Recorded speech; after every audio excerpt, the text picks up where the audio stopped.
ഇന്ന് കാണിക്കുന്നത് സദ്യകൾക്കൊന്നും ഒഴിച്ചുകൂടാൻ പറ്റാത്ത ഇഞ്ചിക്കറിയുടെ റെസിപ്പിയാണ്. ഈ ഇഞ്ചിക്കറി പെട്ടെന്ന് കേടാകില്ല. ഇതിൽ വിനിഗർ ഒന്നും തന്നെ ചേർക്കുന്നില്ല. സ്കിപ്പ് ചെയ്യാതെ അവസാനം വരെ ഒന്ന് കാണാൻ ശ്രമിക്കണേ. കുറച്ച് കാര്യങ്ങളൊന്ന് ശ്രദ്ധിച്ചാൽ മതിയാകും ഇതുപോലെ ചെയ്തെടുക്കാനായിട്ട്. ഇനി ഇതെങ്ങനെയാണ് ചെയ്തെടുക്കുന്നതെന്ന് നോക്കാം.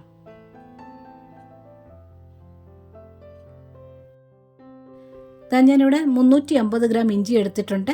തൊലിയെല്ലാം നല്ലവണ്ണം ചുരണ്ടിയതിന് ശേഷം കഴുകിയെടുക്കണം. നല്ലവണ്ണം തുടച്ചെടുത്തതിന് ശേഷം വളരെ കനം കുറഞ്ഞ് വട്ടത്തിൽ അരിഞ്ഞെടുക്കുക. ഇതവിടെ കടായി ചൂടാക്കാൻ വെച്ചിട്ടുണ്ട്. 1 കപ്പ് നല്ലെണ്ണയാണ് ഒഴിക്കുന്നത്. ഈ 1 കപ്പ് എണ്ണ മാത്രമേ ഉപയോഗിക്കുന്നുള്ളൂ, വേറെ എണ്ണ ഒഴിക്കുന്നില്ല. ഇനി ഇഞ്ചി വറുത്ത് കോരണം. 2 ബാച്ചായിട്ടാണ് വറുത്ത് കോരുന്നത്. ഇവിടെ ഞാൻ തീയെ ഫുൾ ഫ്ലെയിമിൽ തന്നെയാണ് ഇട്ടിരിക്കുന്നത്. നന്നായിട്ട് ഇളക്കി കൊടുക്കണം. എല്ലാ ഇഞ്ചിയും ഒരുപോലെ നല്ല ബ്രൗൺ ആക്കി കിട്ടണം. കുറേശ്ശായിട്ട് ഇഞ്ചി ചുരുങ്ങി വരാൻ തുടങ്ങിയിട്ടുണ്ട്. നമ്മൾ ഉപ്പേരിയൊക്കെ വറുക്കുന്ന സമയത്ത് കിലുകിലാന്നൊരു സൗണ്ട് വരൂലേ, അതുപോലെ ഇഞ്ചി വറുത്ത് വരുമ്പോൾ ഒരു സൗണ്ട് വ്യത്യാസം ഉണ്ടാകും. വറുക്കുന്ന ഈ ഒരു ഭാഗം നല്ലവണ്ണം ശ്രദ്ധിച്ച് ചെയ്യണം. എല്ലാ ഇഞ്ചിയും ഒരുപോലെ പാകത്തിന് വറുത്ത് കിട്ടണം. ഇല്ലെങ്കിൽ ഇഞ്ചി കറിക്ക് എരിവ് കൂടിയിട്ട് ഒരു ഇഞ്ചി കുത്തൽ ഇങ്ങനെ നല്ലവണ്ണം ഉണ്ടാകും.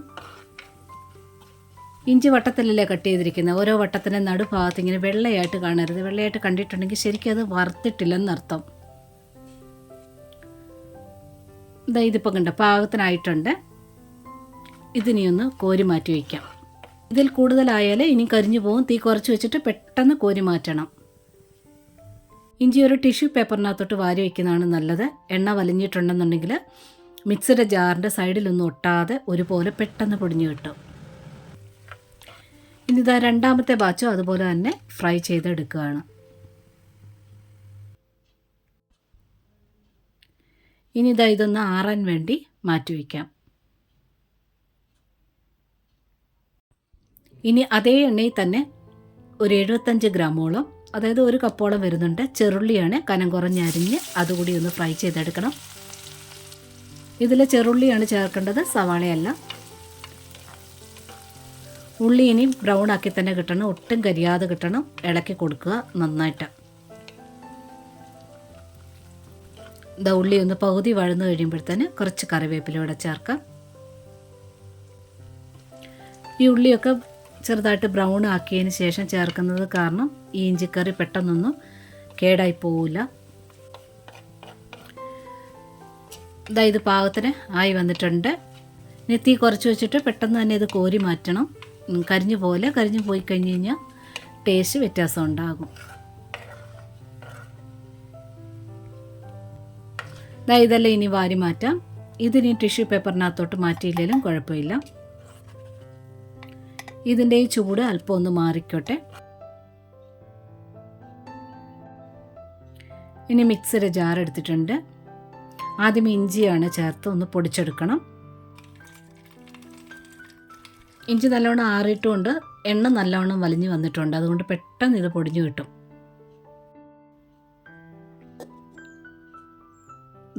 ഇഞ്ചി ആയിട്ടുണ്ട്.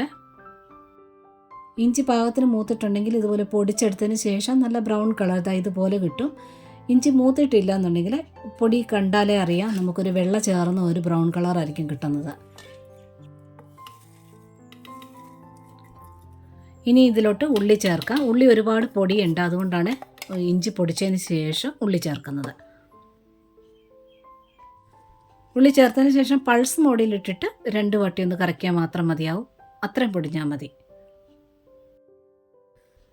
ഇതിപ്പം പാകത്തിനായിട്ടുണ്ട്. ഇതന്നെ അങ്ങോട്ട് മാറ്റി വയ്ക്കാം.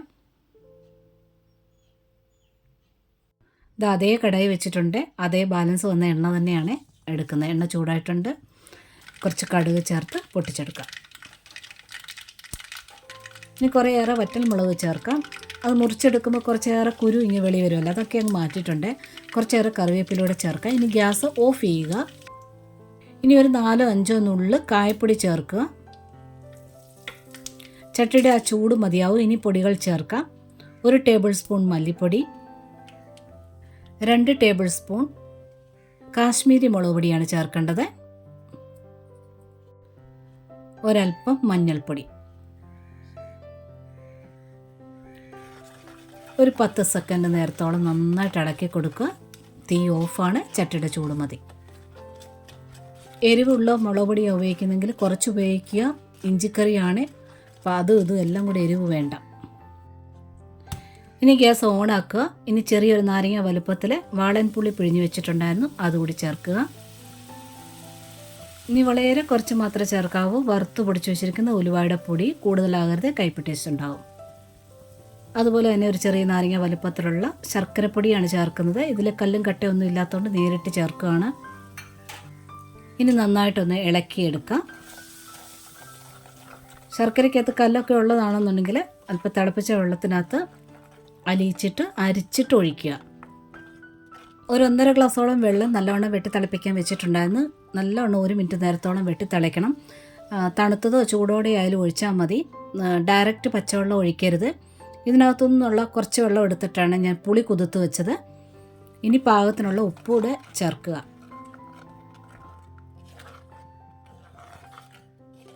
മധുരം ഒരല്പം മുന്നേ നിൽക്കണം. നമുക്കപ്പോൾ ഒട്ടും എരിവ് അറിയത്തില്ല. നല്ല ടേസ്റ്റാണ് 2 ദിവസം കഴിയുമ്പോഴത്തേന്. ആ ചേർത്ത വെള്ളമൊക്കെ നല്ലവണ്ണം വെട്ടി തിളയ്ക്കാൻ തുടങ്ങുമ്പോഴത്തേന് പൊടി ചേർക്കുക.